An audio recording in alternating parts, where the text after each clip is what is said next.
Hello and welcome to Yerushalmi Berachos, Daf Ayin Ches. I'm going to talk about Berachos Mei'ein Sheva that we are familiar with on Friday night, and perhaps the difference between the Bavli and Yerushalmi.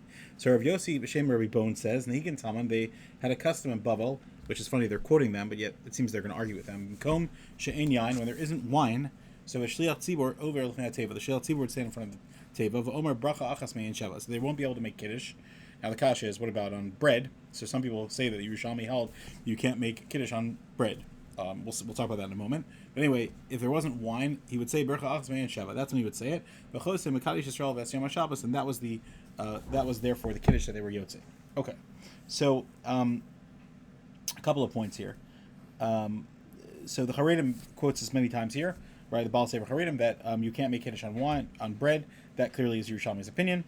There is a Rush, Imsachim, and Agos Maimonides actually quotes the Mara upon him, which is from the Yerushalmi Pirush, that say explicitly that this is not correct, and that even the Yerushalmi agrees with that. Ayin Sham, and also in Orach Chaim 272, which is where the whole thing is discussed.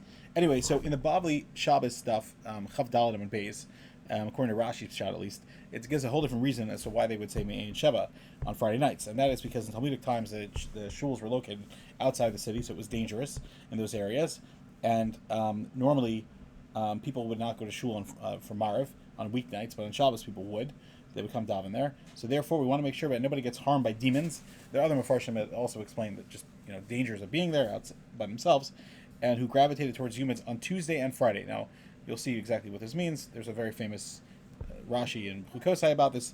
We're not going to go into the exact details. But anyway, so therefore, on Friday night, they instituted that for the latecomers, they would give them a little extra time to daven so they wouldn't get left there by themselves, and so that they would be able to walk home safely.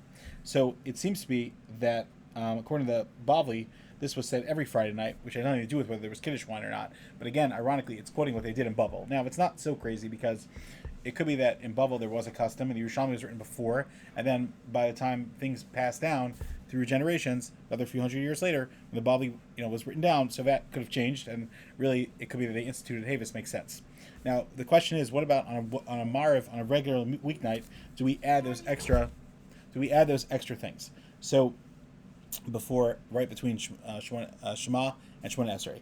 So it's interesting because it seems to be a minhag of Chutz La'aretz to do it, and the minhag of Eretz Yisrael not to, which is a lot to say about that. But basically, it's interesting because in the Babylonian pshat, the pshat is because if people are in shul, then we want to make sure they can get home safely, at least on Tuesday nights also, with the Shadim, or every night because of being in the Sadeh.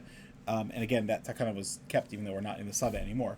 So it could be that it makes sense in Chutz La'aretz that they would do it, but in Eretz Yisrael, you see clearly they only did it when they needed Kiddush. So therefore, it could be that's why in Eretz Yisrael that's not the minhag. Again, total remez, just something to think about.